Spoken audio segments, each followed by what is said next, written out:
Alright everyone, Cowboy Trades here, welcome to the channel, welcome to the educational series. In this episode I'm going to be discussing how you can track crypto whales and copy the smart money. Now on this channel I really do like to focus on what are the smart money doing for one very specific reason. I believe the cryptocurrency markets, they're like a big ocean, and in this ocean there are multiple currents. Now you can decide to swim with the retail current, you can decide to swim in the same direction as what the average Joe is doing, or you can say, I don't want to follow these people. I want to look at the people with lots of money. I want to look at the whales. I want to look at the institutions, the smart money, and I want to copy what they're doing.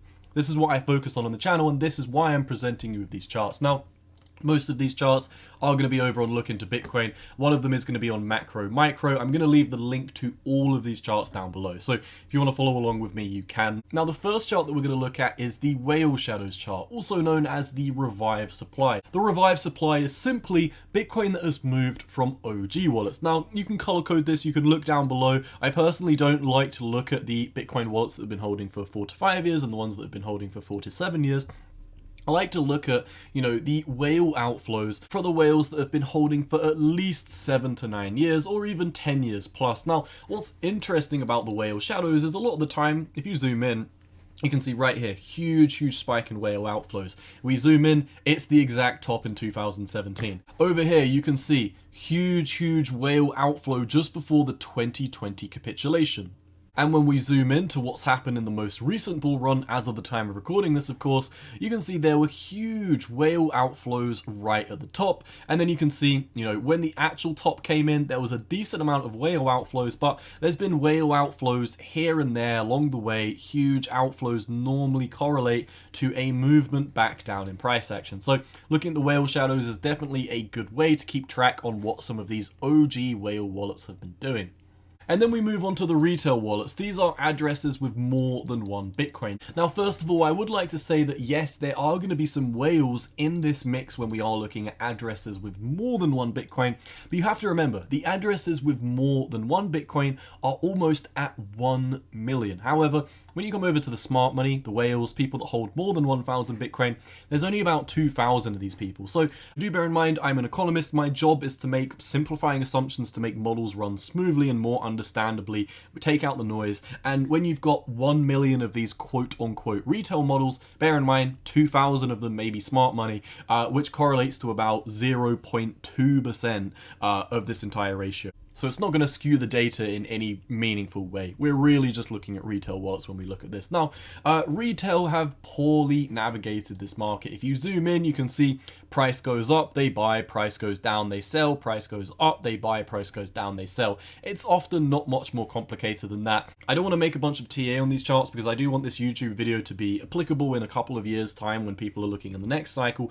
But looking back at what happened in 2020, you can see when Bitcoin was at like $9,000, $10,000, the price went on a massive run to the upside, but these retail wallets, they weren't buying. When did they start buying? Well, you can see right here, 40,500 they started buying, and ever since then, 40,500, they've been drastically accumulating. Price is now, as of the time of recording, of course, at 16,500, so retail have done a poor job of navigating the current Bitcoin cycle, which is why I predominantly like to do the opposite of these. Now, if retail wasn't buying during this rally, then who was? Well, let's find out. Let's look at the whales, the smart monies, the institutions, your Michael Saylors, your Teslas, the people with lots of Bitcoin.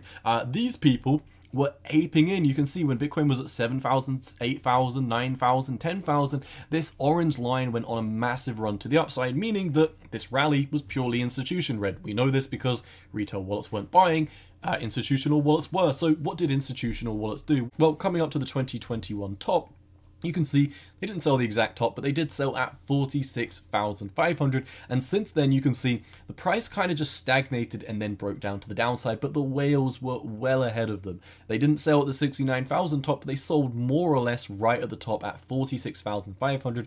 And since then, they were selling until when Bitcoin was priced at approximately 35,000. And since then, they've literally just been on the sideline sitting and watching this entire thing play down. So if you followed the whales, you would have bought at 7,000 and sold at 46,500 and sat on the sideline. If you were following the retail wallets, you would have sold at 11,000, watched it come down to about 10,700, and you would have sat on the sidelines this entire bull run up until almost 69,000. But instead of buying at 7,000, 8,000, 9,000 when the institutions did, you're going to start buying at 40,000 because this is what retail did. Now, this, looking at what retail did, is not a smart way to navigate the market. If you look at what whales are doing, they're probably going to navigate the market a lot better than retail. Now, one really great way that you can summate both of these charts, so you can look at what retail is doing and look at what institutions are doing all in one chart, is to come over to this next chart from Macro Micro, the Bitcoin ratio of retail to institutional addresses.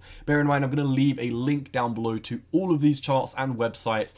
So if you do want to follow along with these and pick these charts up for yourself, which is obviously the purpose of this video, be sure to go down and do that. Now, this chart is super simple. It simply takes the amount of Bitcoin retail addresses and divides them by the amount of Bitcoin institutional addresses. So basically, it takes all of these retail wallets and divides it by these institutional ones, and we get this blue line. And as it says over on the right hand side, when the blue line decreases, there are more institutional investors in the markets and the ratio decreases. Now, when this happens, when institutions are becoming more interested in the market's more likely to surge. So, for example, as of the time of recording this, of course, you could be watching this in 2030. If you are, hi, what's up?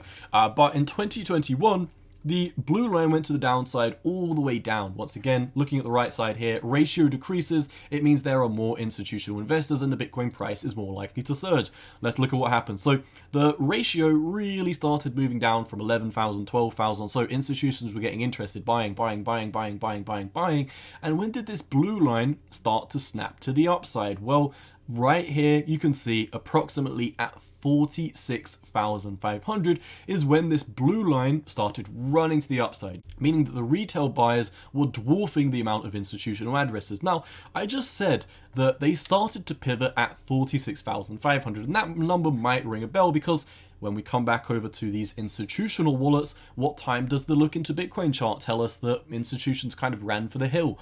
$46,503. So this chart over here is a great way if you don't have time to look at what retail's doing, or like myself, you don't really care what retail's doing, but you do kind of want to understand general market sentiment. Who's leading the market right now? Is retail leading the market? Are institutions leading the market? And subsequently, what should I be doing? If retail is buying at this moment in time and the ratio is moving to the upside, it's probably not time to buy. When this ratio moves to the downside, it means that your institutions, your big traders, your ETF funds, your Teslas, your Michael Saylors, etc., all of these people are going to start buying, and this is typically a very bullish sign for the market. So blue line goes up, there's more retail. Blue line goes down, there's more institutions. And just look at how it's affected the previous cycle when we know that this cycle was entirely institution-led. So, like I said, for this video, I really just wanted to present you with these charts. On my channel, I really like to focus on what retail wallets are doing so we can do the opposite of them. And I like to look at what are these OG wallets doing? Are OG whales selling?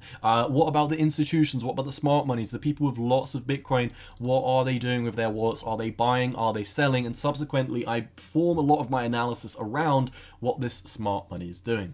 So that's all I've got for you for this educational update, my friends. Like I said, I will leave a link to those two websites, Macro Micro and Look Into Bitcoin, down below. There's also a plethora of other on-chain metrics on both of these websites if you are interested in diving through them. So yeah.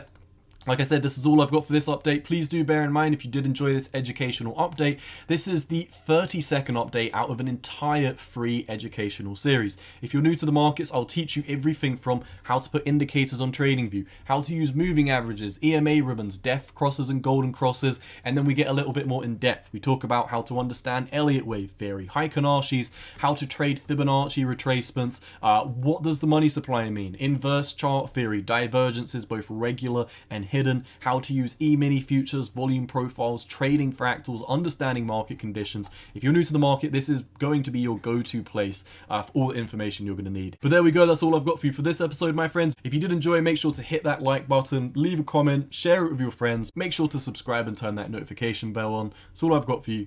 Cowboy out. Peace.